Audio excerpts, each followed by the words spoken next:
All right, we're going to go ahead and load into Forest Ambush. Forest Ambush is one of our launch maps. Right now, it's about 70% complete, so you may see a few things like collision not being exactly what we expect in a tree or a branch or something like that. But remember the game is in alpha, and the Pyromancer class is also probably around the same. It's probably around 70% complete as well. So some of the VFX are not final that you'll see, but all of it is very playable. So the Forest Ambush map that you see here will support Capture the Flag, Team Deathmatch, and King of the Hill at launch. It has 3 levels, so you have the walkways that I'm moving on right now, as well as the main ground level that's down below where the river's at, and there are caves that go underneath the river. So if you're a melee class and you don't want people up at range sniping at you, you can go down through the caves and try to escape that way. So it looks as though Matt has chosen a Pathfinder. Pathfinder is the medium range kiting class we mentioned earlier. It has bow attacks and traps. It's able to go into camouflage. So there, he's in camo now, so I can't see his nameplate, but I can see him, especially if I'm moving around him.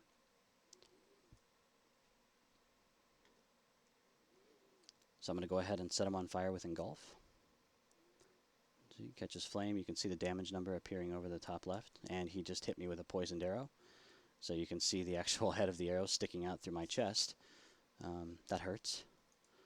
And I'm going to go ahead and bola him backwards. So I hit him with Molten Bola. Just pinned him back in place. And if you notice, there's a little white arc here that goes around the bottom of his player circle plate. What that is determination. So every time I hit him with anything that takes away control in some way from his character, he gains points to that bar. When it hits max, he goes immune for 30 to 45 seconds from any sort of control ability. So if you see that white circle kind of full, you're doing your teammates a disservice if you go ahead and CC them anyway. You kind of want to let that wear down before you use another ability. It looks like he just hit me with caltrops, so that made me bleed and slow down. I'm going to go ahead and put Curse of Flame on him. So now, everywhere where you can kind of see the edge of the circle, he has to get teammates within that circle or he takes a big hit, which you saw happen there. This is Molten Armor, so if he hits me, you'll see he's actually taking damage. And go ahead and fire a blinding arrow at me. And I'll show, he just camouflage swapped me. So what happens there is whenever a Pathfinder goes into camouflage, if they target an enemy and use camouflage again, you actually swap locations. So Pathfinders can use that to rescue a teammate or trade places with an enemy after laying traps. So I'm going to try to block this blinding arrow when he fires it. And I blocked too late. So as you see, my entire screen went black for 3 seconds. When you go blind, you actually go blind.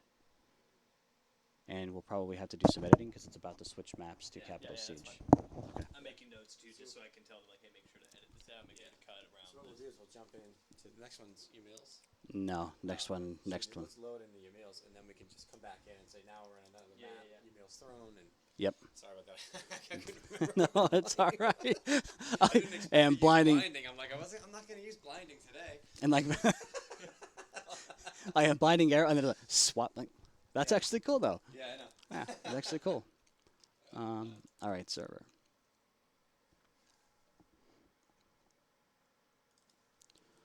We'll do a little more fighting on this one.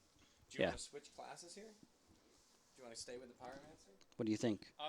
Maybe check out the Assassin or something else. Okay, I'll go Assassin. I'll go Pyro, and you'll light me up. But we'll just fight, and it'll make for good footage. Cool. Sounds good. He'll completely destroy me, but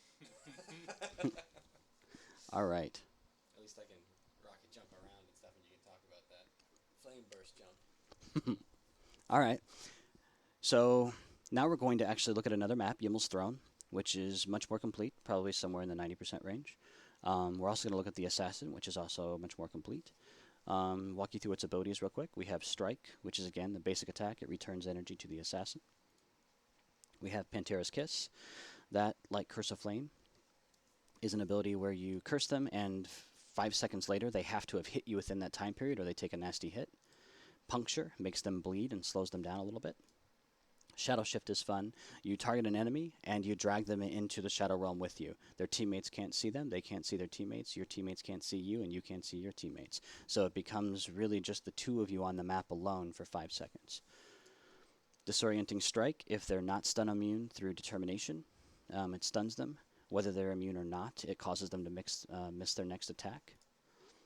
Shadow Leap, you can up to 30 meters away, you leap to them and appear behind them. Stealth, you go into stealth. We don't have in combat or out of combat.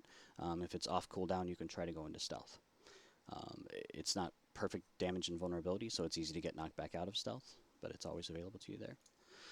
Smoke Cloud, you drop a cloud of smoke, nobody can target inside to heal you or damage you, and vice versa for your enemy. So I'm going to go ahead and load in. Right now I'm actually inside the temple. And this is where your relic will be for Capture the Relic. And I'm going to go ahead and wall jump up to show how you can get up to the different levels. So you can use wall jump chains like that to get yourself to new elevation. And I see my friend is over there across the bridge. So I'm going to go ahead and go stealth so he can't see me approach. And I'll actually successfully execute this wall jump this time. There we go. And since he's sitting right by me, he can hear that I'm walking up to him, so he knows that I'm there and on him. So I blocked that first attack that came in.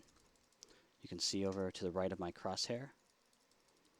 I'm going to go ahead and drag him into Shadow Shift since he's got Molten Armor on. Slow him down a little bit. And he's cursed me, but he's dead. And I take a hit because I have no teammates to rescue me. As you can see on the edges of the screen itself, your damage is represented through some light blood on the edges.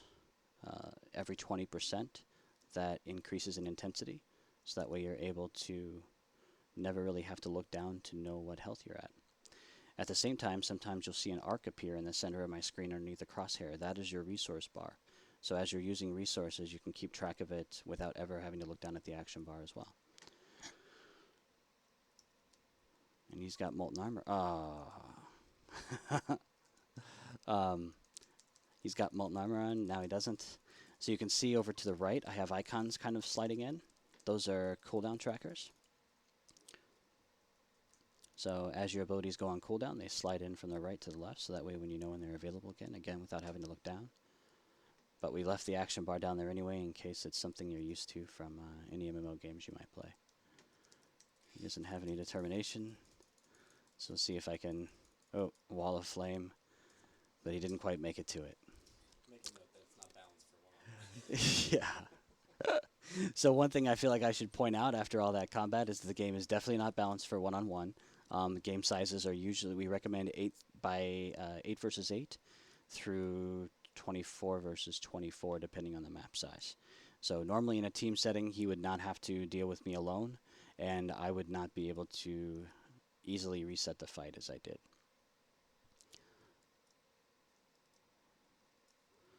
The game modes that we're launching with, again, are Team Deathmatch, Capture the Relic, and King of the Hill. Capture the Relic is sort of a modified Capture the Flag. So what we have set up are the map designers can place towers into strategic places across the map, and randomly one of those towers is activated. When that tower is activated, if your team controls it by any percentage at all, you get double rewards for any flag captures that you may make. If they control it completely by going all the way across to fully fill the capture bar, then you get 3 points for every capture you make. So the goal there is to have your team split between guys that are running the flag and guys that are controlling towers.